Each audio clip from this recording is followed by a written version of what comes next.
This is The Fit Mess with Zach and Jeremy.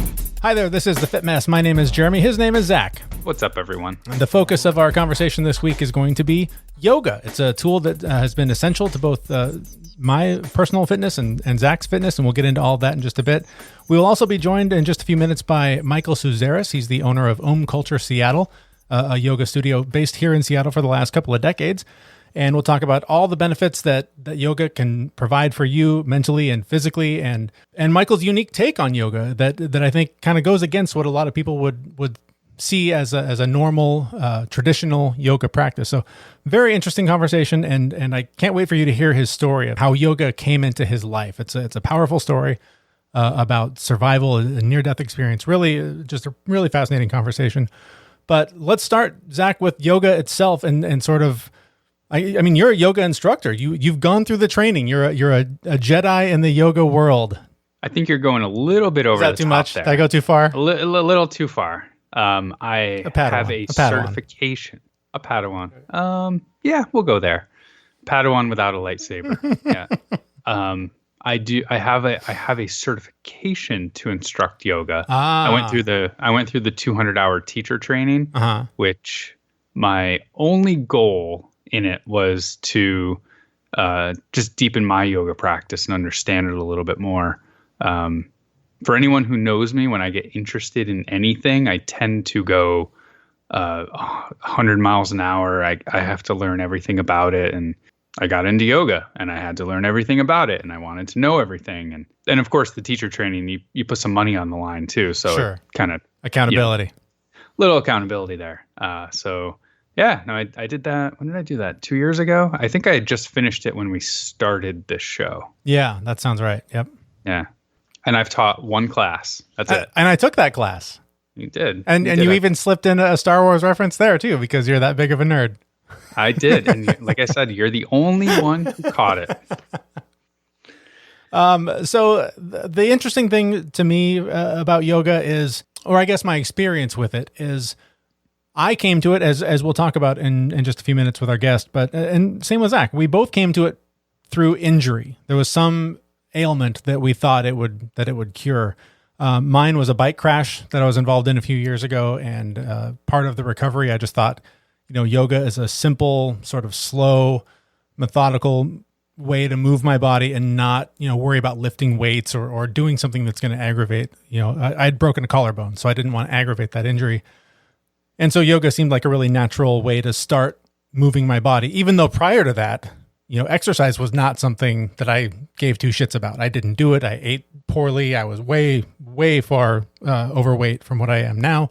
But I decided to try something in terms of the rehab, trying to get my body moving. And so yoga seemed like a natural way to do that. And the things that have surprised me about it is both what it can do for you emotionally. I mean, to me, that's really been the biggest key. But also how it has been like a gateway drug for me. Once I start doing it, I'll sort of finish, the package of classes that I bought or the online class that I take. And then I feel like, oh, I'm ready for something more. I can take this to now a more cardio-based training or something more strength training. And every time that I've started a yoga practice, that has been the next step. And that's that's the step I'm in now. A couple months ago, I was started with just a simple, I think we even talked about on the show, like a Beachbody yoga program. It was like 3 days and then like a 3-week one. And then when those were done, I was like, hey, I feel like I can take on more. And then we talked to Sean T about his program. And today I'm on the last day of that. So you went from slow moving yoga to like kicking the my fastest ass workout that you could possibly do. Kicking my own ass brutally every day for 60 days. Good for you. Yeah. So it is if physical activity is something that you're struggling with, you're trying to figure out how to get in a workout, especially during a pandemic when you can't go to the gym or whatever, yoga is a great place to start because you can do it in any room in your house. There's thousands of videos online. There's just so many ways to do it. And Zach, I know you mentioned before we were recording that you've actually been doing some yoga recently. Yeah. So it's really my staple.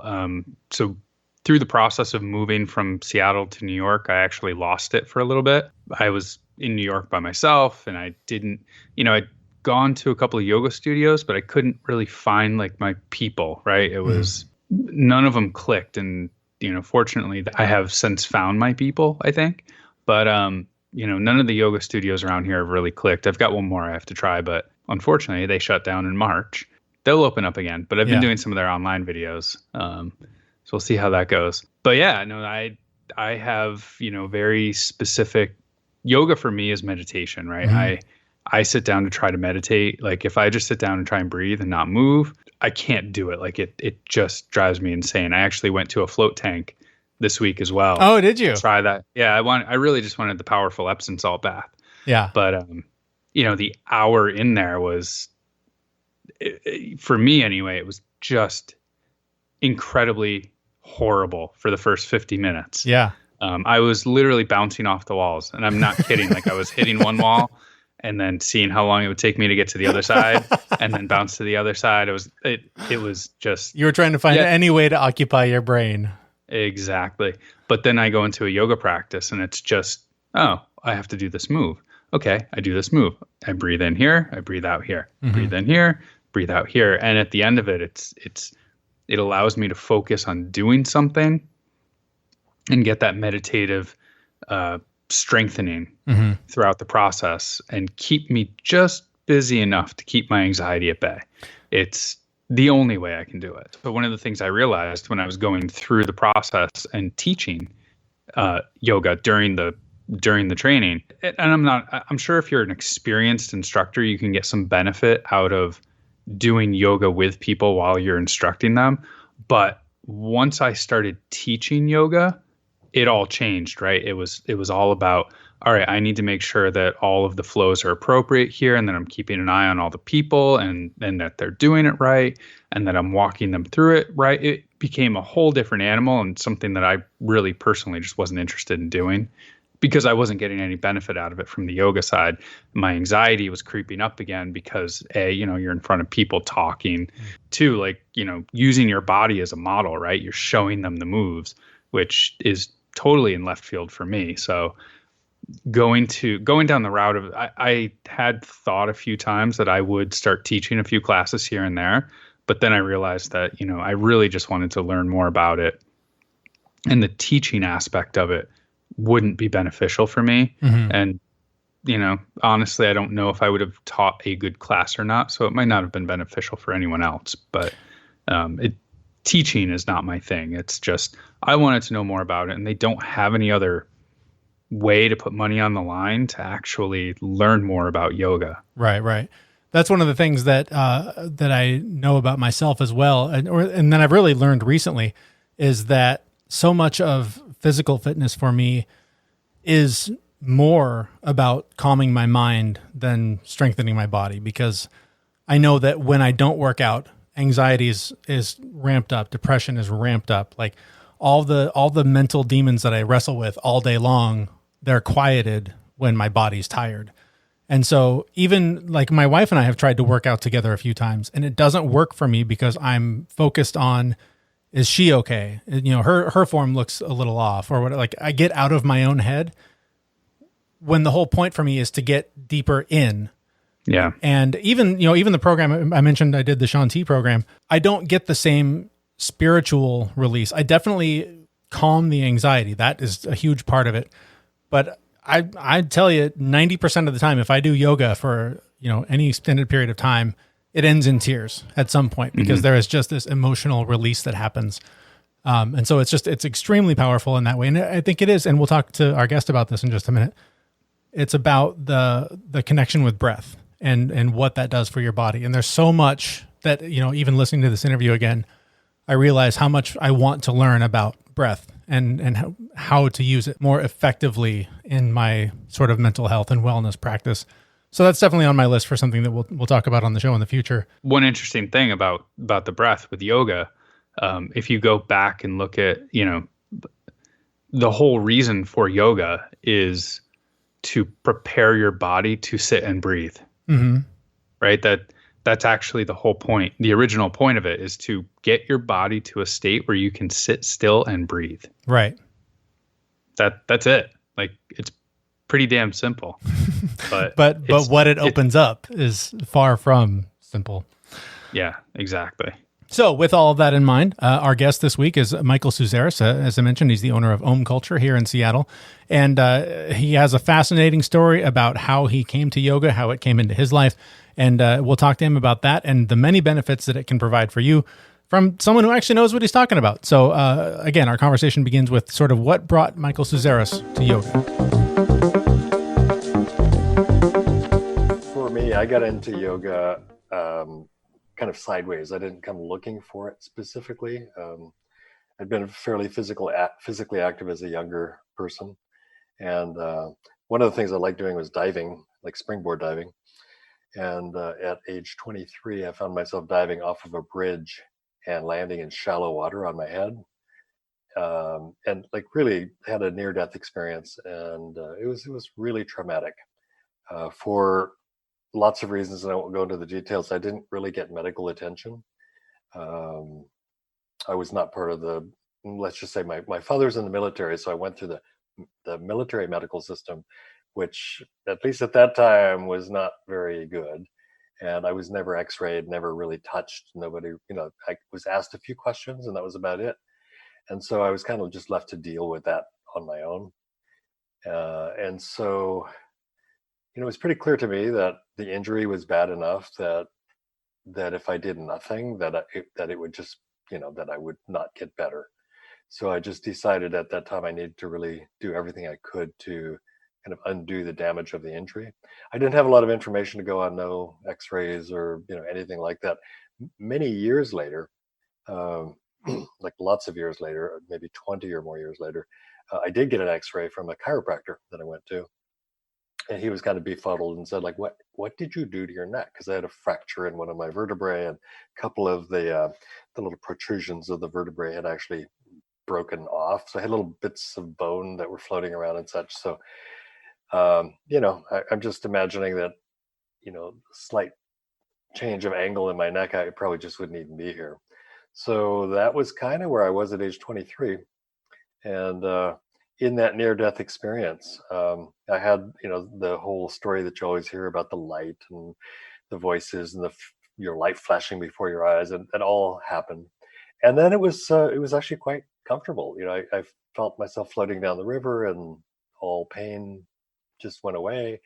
And then there was a conversation, and the conversation went something like, "So this is what it feels like." And it was actually really beautiful and lovely, and it would have been quite nice to just let go and go into that.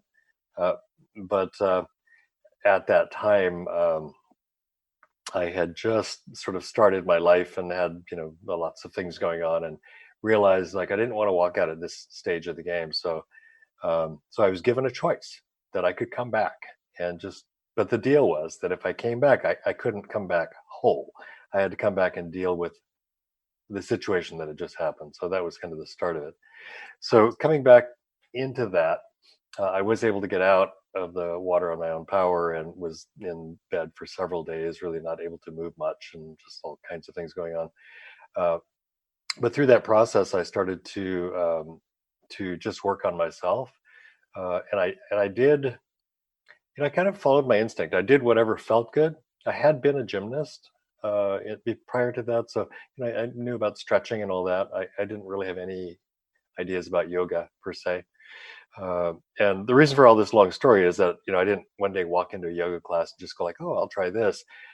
I spent 10 years rehabilitating my body, and I basically was just relentless about it because it was very uncomfortable. I always say pain is a great motivator, right? So if you're in pain, people usually start yoga because they are in pain. They come in saying like, oh my God, my hip's never going to get better. What do I do? And someone says, try yoga, something like that. So I spent 10 years like working just relentlessly on my own body, trying to fix it. In the course of that, found all kinds of other ailments that, just sort of plagued me all my life, and, gradually chipping away at those. And one day, I think it was in 1989, I was invited to attend a yoga class. I was kind of struck by how similar what they were doing was to what I had developed over the past 10 years. I just sort of did everything that made my body feel better. So I was doing deep stretching and back arching and just a lot of things. And when I came to the class, I thought, wow, this is very, very similar to what I was doing.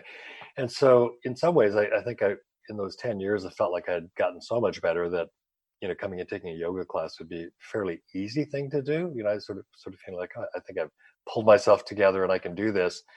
And I just remember that first class doing some things that I had never tried before and really struggling with it, and then thinking, gosh, I hadn't tried this particular thing before. And so I kind of got interested to see what else was possible.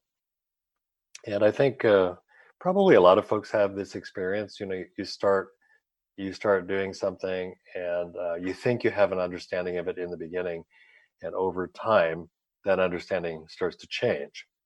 Well, the teacher I had, Bob Smith, kind of one of the unsung heroes of the yoga scene in Seattle. Most people in the current yoga world don't even know who he is, but he was really one of a few teachers that was out there every day bringing yoga to Seattle. He is what I would really consider like a true yogi. He lives it, breathes it.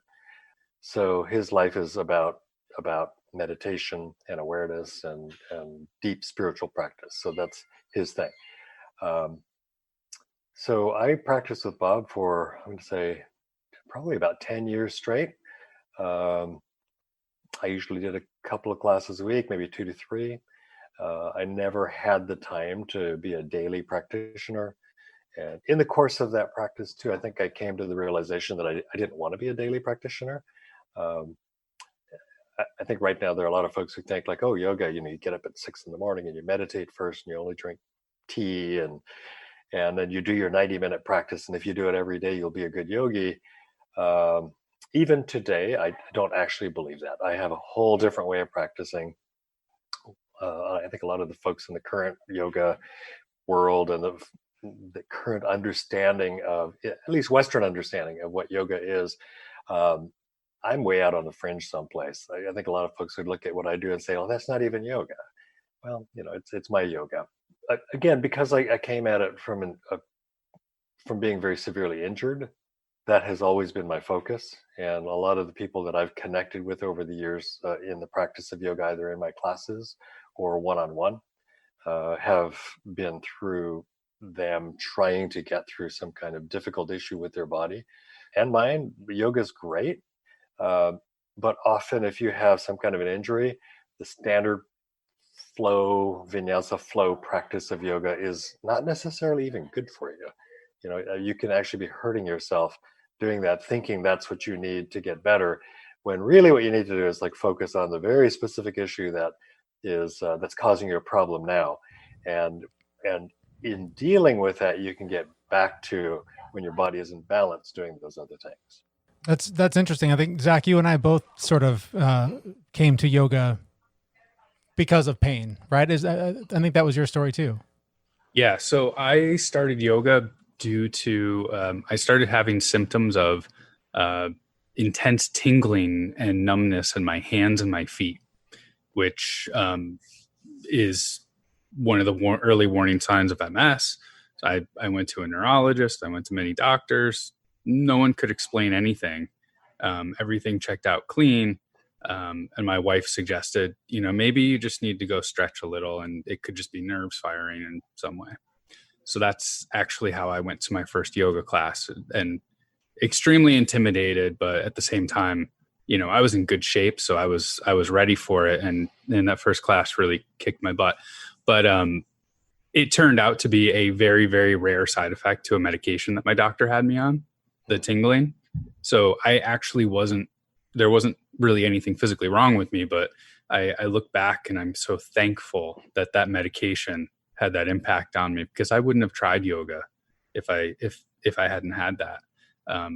But like you said, like I went for the physical benefits, and it turned out to be one of the greatest things I could ever do for myself from a mental perspective in the long run. Could you talk more about the mental benefits of yoga? As I think with any practice, the more you do, the more all of the benefits start to make themselves more apparent. You can just imagine that people who are in pain all the time have a hard time relating to the world, just in general, because their mind is actively engaged in dealing with pain. And that can be physical pain that's caused by an injury, but it can also be emotional pain or trauma caused in childhood, or even from some traumatic event that was unexpected. So that they're clearly tied together. I think the piece that I'd like to introduce or talk about a little bit is sort of my aha moment when I first started practicing yoga. There's a fairly well-known yogini who I believe is from this area, maybe Whidbey Island. Her name is Anna Forrest. I went to a workshop of hers and was doing a particular thing. And physically, I was in really pretty good shape by that time. And I was doing this particular practice, and she kept telling me to breathe. And I said, I am breathing. And she just sort of said, well, like, someday you'll learn how to breathe, young man. And sure enough, that was it. Like if there's one thing that can really change everything, that's learning about the connection, not just of how breath is a physical thing and affects the body physically, but how it calms the mind. So we know about the parasympathetic nervous system and how breathing can really calm the pineal gland. And so I think that was sort of the beginning of my journey, going from strictly like, this is physical yoga practice and wanting to do all the fancy postures and the hard things where you're doing hand balances and all of that, and realizing in some ways like the only way really to get there and be there and sustainably there is to learn how to control the breath. And then the more I started doing with breath, the more I realized, well, I mean, I got to a point where I was doing some very, very deep breath work. And, just strictly through breath work, you can completely alter your mental perception of everything. Like just on a short-term basis, if you just do a breathwork practice, you can just get out of this physical realm, so to speak.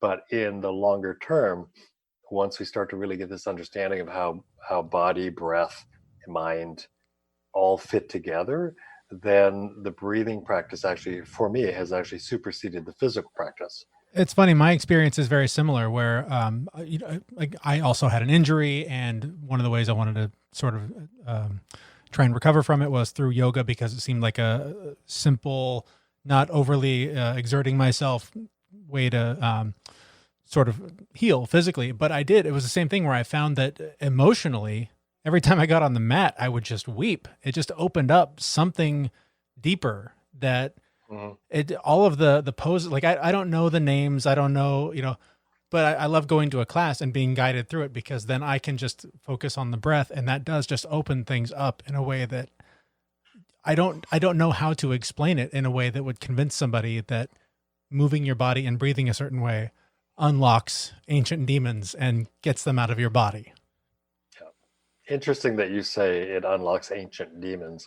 I spent a good chunk of my early yoga practice doing exactly that. I started discovering all kinds of things that were really deeply, deeply wrong in the body.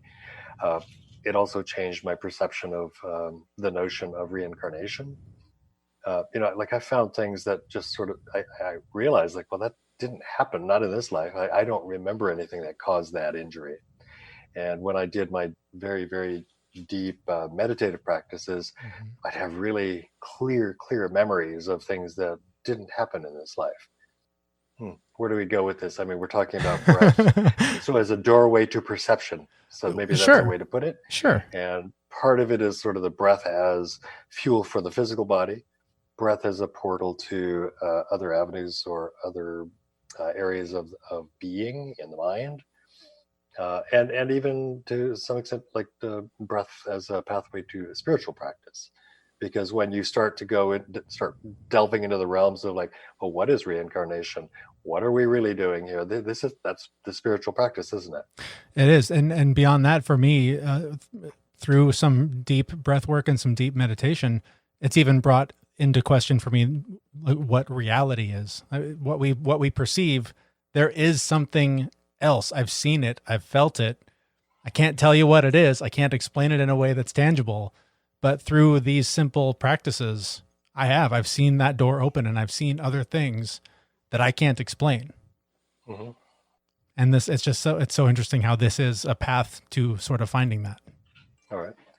Well, I'm going to actually bring us back to sort of this world and sure, practical applications of yoga. Okay, we can get really esoteric here and start talking about like, wow, this one time yeah, sorry, I get really excited when people talk about this because like, oh, you know what I'm talking about. Get really interested. Oh, okay. Well, we could do that too. I mean, maybe we could do another one of these. I can tell you stories all day long about like going deep into meditation and do I dare say right now, like having psychic connection with animals and becoming a tree. Oh my God! Yeah, into tree energy. I've connected with the ocean. I've communicated with the dead. It's been weird. It's been very weird. Exactly. All right. So you know where I'm going with that. Yeah. That's not going to happen in a little 15-minute right. podcast. But for now, because this is a first conversation that we're having, and you don't want to lose your whole audience right away. Right. If we bring it back to sort of the practical applications of yoga and why we do it, and I'm really serious about that part because I think sometimes, as Zach had said, he was intimidated to go to yoga, and probably not because he thought people were talking with a dad, but probably just more like, you see bendy people in there doing all kinds of things and thinking like, wow, I'm not going to be able to do that. And this is his perception of, first of all, for most folks, that yoga is like you have to get your body and put yourself into some pretzel shape, which is, first of all, not at all true. Secondly, the other big concern is, am I going to look that good in yoga pants? I mean, that's the real. Yeah, don't wear spandex. Yeah, not a good look. So to kind of bring it back to that sort of like, for folks who are maybe newer to yoga and speaking to a broader audience perhaps, or those who are maybe just dabbling in a little bit, just sort of the practical applications and outcomes of having a practice. Well, just first of all, the learning to breathe part is so important because the way I like to explain that is that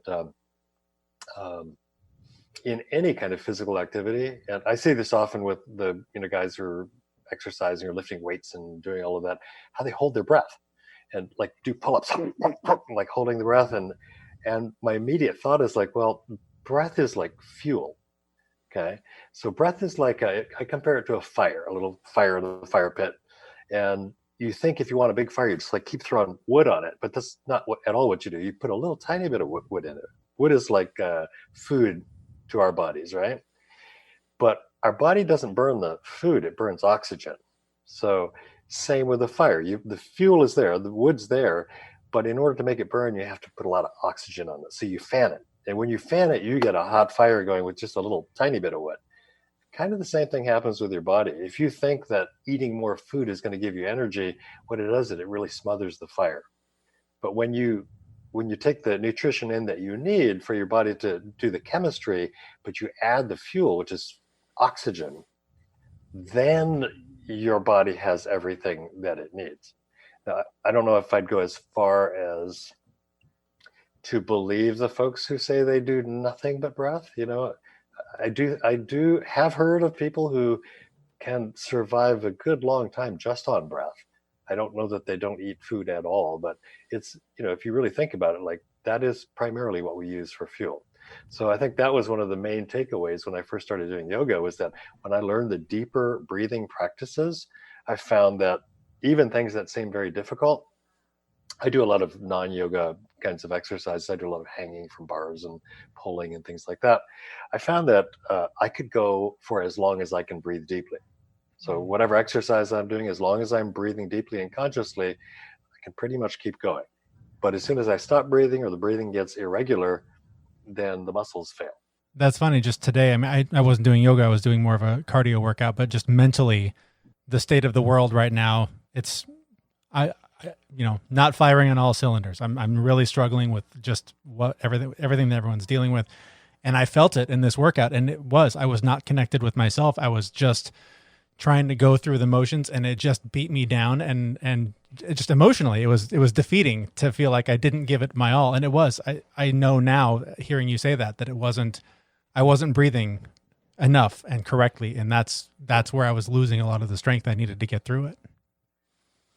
Well, we might also look at that very same thing and say, because you said two words that I always have to stop and process, because I hear this often from students. Am I doing it correctly? Am I doing enough? So you said I wasn't doing it enough or correctly. And my take is like, yeah, you can always change things up. Depends on what outcome you're looking for.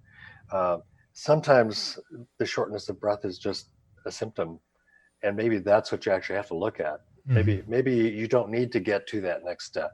You don't need to breathe harder or do it more correctly and get to the next step. Maybe what you need to do right now is feel what it feels like to have a hard time breathing, have a hard time connecting, because that's a step in the process. Yeah.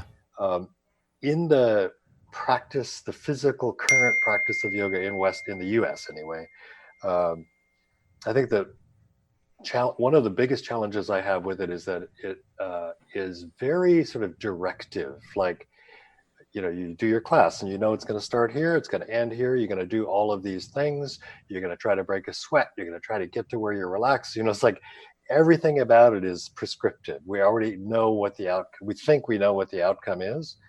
I teach only a couple of times a week anymore. I've stopped doing any kind of class where I know where we're going to end up. And throughout the entire course of the class, even as we're doing any of the things that we end up doing, which I never pre-select, I always let my body guide me. So we'll do one thing and we'll move, and I'll talk about that process and go like, well, where do we want to go from here? Okay, let's do this. This feels right. During that process, I remind people continually that we're not trying to get anywhere. So, let's just say we do, you both do some yoga, right? So let's just say that we, you know what Baddha Konasana is? Bound angle, where you put your feet together and your knees wide. Yep. Like butterfly. You sit, sure. Your knees out like that, right? And then there's this grab your feet and pull forward, right? And our whole culture, the American culture, is all geared toward results, always. Mm-hmm. And so the minute you say, okay, we're going into Baddha Konasana, I've already got people grabbing their feet and pulling as hard as they can. So the way I teach is like, don't do that. We don't need to go there. Or maybe you do, but what would happen if you waited and found out what was waiting between here and there? And for me, my practice has become almost entirely about that. And it doesn't mean I don't work hard, doesn't mean that I don't sometimes really pull hard, but I usually don't just dive right in and try to get to the end goal. What I've found to be the most important thing about the way I practice currently is being patient enough to feel what's going on right here before the next thing. And even that next thing isn't my mind saying, now that we've done this, we're going to do this. The way that it works for me now is like, just be here and breathe and wait and pull when it feels like pulling and release when you feel like releasing. And over time, it goes there. The posture is what it is because that's where it goes if you let it. But when we try to force it, you can get there. It's a much more difficult road. Yeah. I will never forget the one day in class when this was early on in doing yoga, and I was trying to muscle my way into a pose, and the teacher walked by. She wasn't even looking at me, but she decided to say something to the effect of, just remember everyone, if you can't breathe through the pose, you're not owning the pose. And I realized I was holding my breath and muscling through it. So I backed out considerably to a point where I thought was not a successful pose. And then I could breathe. And then through the breath, I twisted more and I got in more. And it was an amazing moment for me to realize that my ego needed to step aside in that particular instance. And I needed to just listen to my body and ease into it. It's not about jumping into it. So I'm totally with you. I will never forget that day. That has led to several aha moments in my yoga practice.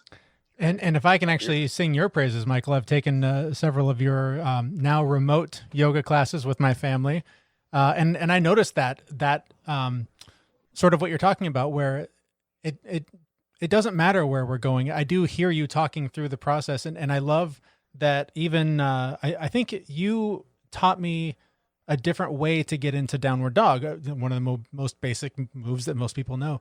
But the way that you sort of ease into it rather than just, okay, throw your heels back and the hands on the mat and bend your body, you very gradually got us into that. And now even when I'm doing other, YouTube video, yoga classes or whatever, even if they do it that way, I always go, I'm going to do it Michael's way. I like that better. I like that easing into it, because you do experience it more, and it is more about the process and not so much about getting to the end result. And I really like that about your online classes, which I wanted to ask you about, because the way the world is functioning right now, that's kind of what you guys are stuck doing, is teaching everything remotely. Is that still the case now?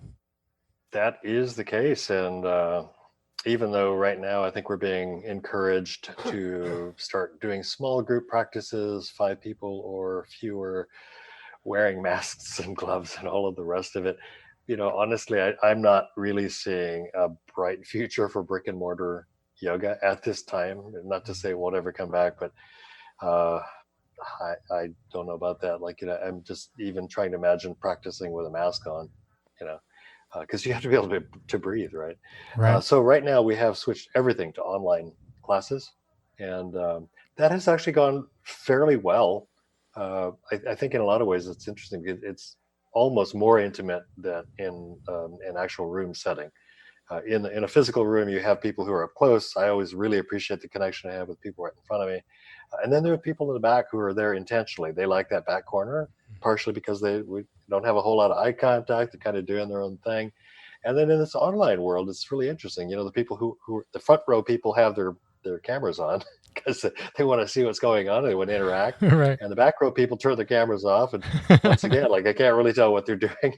But you know what? It's okay. I think I like that better in so many ways, because, in that classroom setting, I can be saying, look, if you, and Jeremy, you've been to enough of my classes to know this is one of the things I'm going to just talk about, one little principle before I go back to the online versus brick and mortar classes. Sure. And that principle is the principle of symmetry and balance, so that in almost every yoga class you take anywhere, and including the ones I taught up until very recently, if you do it on this side for 30 seconds, you got to do it on that side for 30 seconds, right? Do you recall in some of my classes where we're doing something and I'll say, instead of trying to go straight, just relax and tune in. And if your body keeps saying lean left, just go there and see what happens. Because something about your current body asymmetry is taking you to a place, the exact place that you need to go to work on to bring your body into balance, back into symmetry. Mm-hmm. So the way I practice now, if I were just doing 1 hour of yoga a week, this principle probably would not apply. But anyone who's doing yoga as a concept, as a practice to be healthy, is probably doing it when they don't think they're doing it. By the time you've done enough yoga, you'll be sitting in your armchair and arching your back, and you'll start figuring out ways to do that, and you'll be paying attention to what your body's actually asking you to do. And what I always say is, if your body keeps telling you to do this side and it rarely tells you to do this, keep doing this, because one day you'll suddenly be doing this, and then you realize, now I'm in balance. It's funny you mentioned that, because it wasn't your class specifically, but through your studio, which I've only been to a handful of yoga studios, but that was the first place where I heard language from the teacher that was something to the effect of, this is your practice. Do what your body tells you to. I can tell you what to do, but your body knows better. And it's so interesting, because there does seem to be such an emphasis on getting the pose right or holding it for the right amount of time, but giving yourself the permission to go, you know what, this hurts. I don't need to do this, or I can alter it this way, and I'm still pretty close. I think that becomes also just like a metaphor for everything else. If you can take that practice into the real world and give yourself permission to fail and to not be perfect, it's just such a powerful, again, to get back to taking it back into that more spiritual element, I guess. But that's just the thing that I love about it so much, is that it just it resonates beyond the mat, I guess. Yeah, I like to think that it always is perfect, because that moment when you need to do that other thing, that actually is the perfect thing.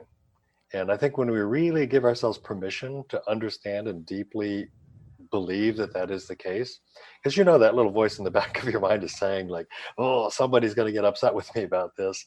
But there is no somebody. Nobody else is really watching you in that way. Okay, only inside yourself are you watching you in that way, and you're making those stories up.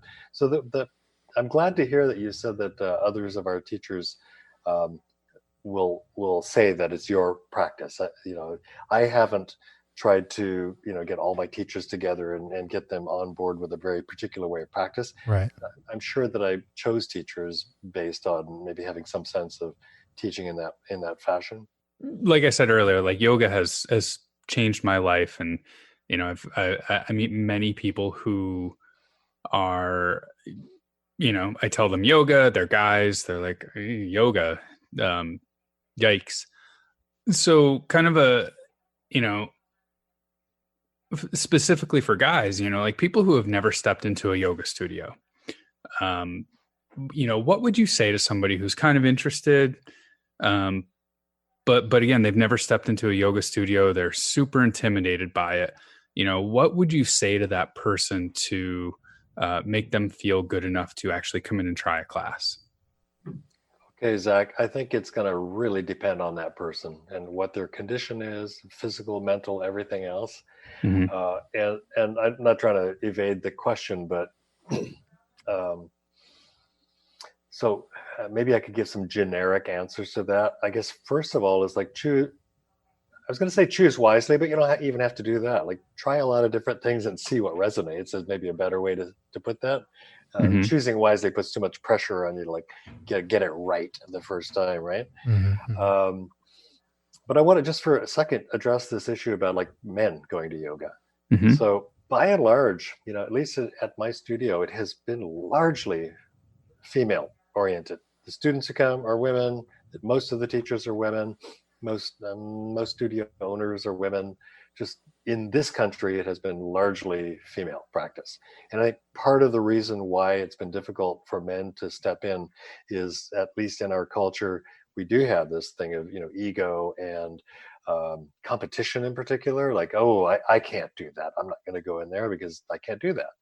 And first of all, that's not what it's about. It's not whether you can touch your toes, really, right? Mm-hmm. But for men, I think it's very difficult to go into a room full of folks who have been practicing even a short time, especially women who are just generally speaking more limber, and then feel like like they can't do those things. So of course it's intimidating. It's kind of like ego bruising. And the other thing is like, yeah, they've been lifting weights and doing these sort of heavy duty things without stretching much. So the muscles are all tighter. Doesn't mean they couldn't loosen them up, but it takes time. And this is not a quick fix thing. You're not going to go in there and 3 weeks later be able to do that. Mm-hmm. I'm 30 into practice. Let's see, 31 years into my practice of yoga. And there are things that I know I'm not ever going to do in this lifetime, physical practices. Mm-hmm. So what would I say would be to, if I could work with them one-on-one, I tell them exactly what to do and say, let's do a little assessment here, see where you are, figure out what's actually ailing you and what you need to work on. And then we can kind of tailor it for you. That's the best of all worlds when you can do it that way. And I sort of imagine that maybe the way yoga was taught in India, that was maybe more what it was like, because you were a student or a disciple of a particular teacher, and that teacher had didn't just teach us one thing. They were caring for your whole well-being, so they would tailor things to you. So that's the best of all worlds. But in our commercialized, transactionalized world here, you kind of get one size fits all. There are lots of choices about what those sizes are, but you don't know that going in. So I'd say the practical advice would be wherever you are, that's your starting point. You're already perfect. And yeah, everybody wants to feel better. That's a great goal. So do things that make you feel good. That's good to know. If you're getting into yoga class and they immediately start putting you into places where you're just feeling like, well, this is not only uncomfortable, but it actually doesn't feel good, they're not paying attention to you. And that's when you walk out. That's where when you maybe have a conversation with them and say, you know, that didn't feel good.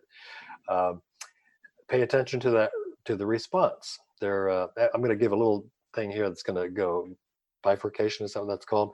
One is if the response is something like, but this is yoga, you just got to do it till you get it. That's not your studio. The other is that part of the practice is yoga is learning to put up with a little bit of discomfort. Okay. Because the thing is, if you just want to always be comfortable, then you're not going to do anything, because you're out of your comfort zone the second you do something you've never done before. And if somehow that makes your ego feel bad or something else and you quit, then you won't accomplish anything at all. Mm-hmm. So part of the practice of yoga for me is just sort of getting used to the idea that first of all, there's a difference between pain and discomfort. Okay. Now, if I've got a tweaky knee and I crank on my leg and that pain really says stop, I need to listen to that, because cranking on my knee is not going to make me a better yogi. But if I bend forward and my hamstrings are tight and I feel that kind of gnawing sensation in the back of my legs, that's not necessarily pain. That's a sensation, and it's not comfortable because I'm not used to it. But if a good teacher would say, if it's that uncomfortable, back off a little bit. Okay. And Jeremy, you probably heard me say this in class too. Oh yeah. Back off, but then take a breath, and then on that exhale, don't push into it, but just like fall into it. Let yourself fall into it a little bit. Yep. You'll know when you reach that edge again. You'll reach the edge when you start to feel like, ooh, it's starting to get a little bit kind of dicey again. Oh, pull back, take a breath, fall again.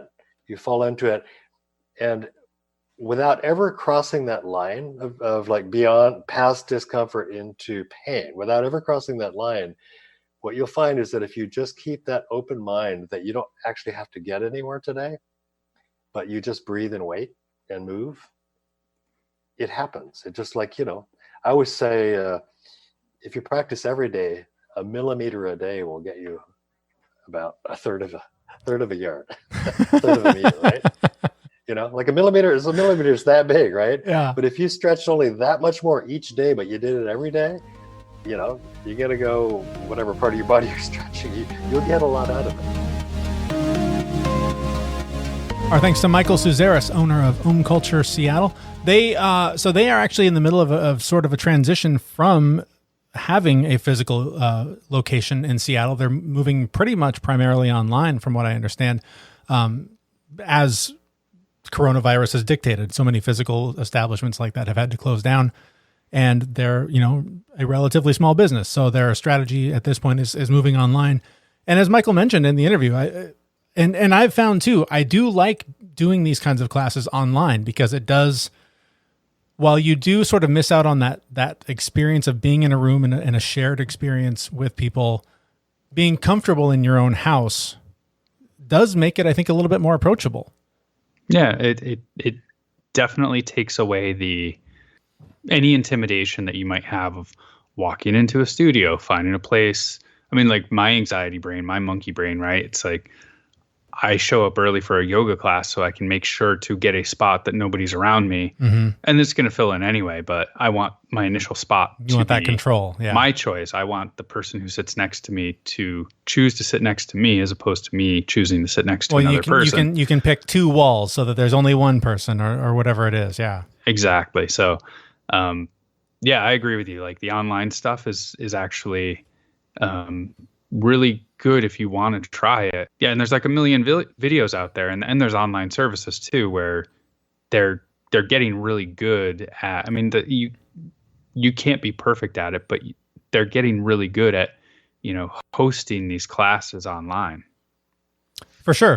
And they even have OmCulture has one, but pretty much every yoga studio at this point has a library of videos that you can watch. So even if you don't want that connection, that interaction with the teacher, and you just want to try and follow along, there's just a ton of ways to experiment with this and find out if it's something that works for you.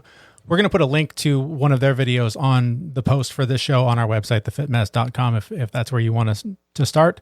Or, feel free to Google and find something that fits what you're looking for in this practice, if it's something you're interested in. And yoga pants optional. That's the best part.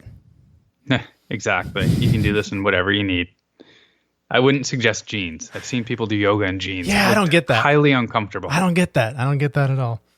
No. So I guess, in a way that could sort of be our challenge this week. We can approach the challenge a little differently, and rather than you and I challenging each other, Zach, because we're both pretty busy with the things that we're already doing with our routines, let's turn the challenge to the listener and ask you, the listener, try this one on our website or find one that works for you and report back to us what you think. If it's something that works for you, maybe you've been doing yoga for 20 years and want to just share a little bit about your experience.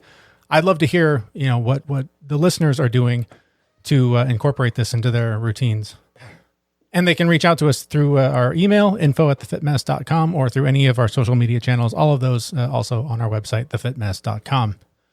Yeah, I like that idea.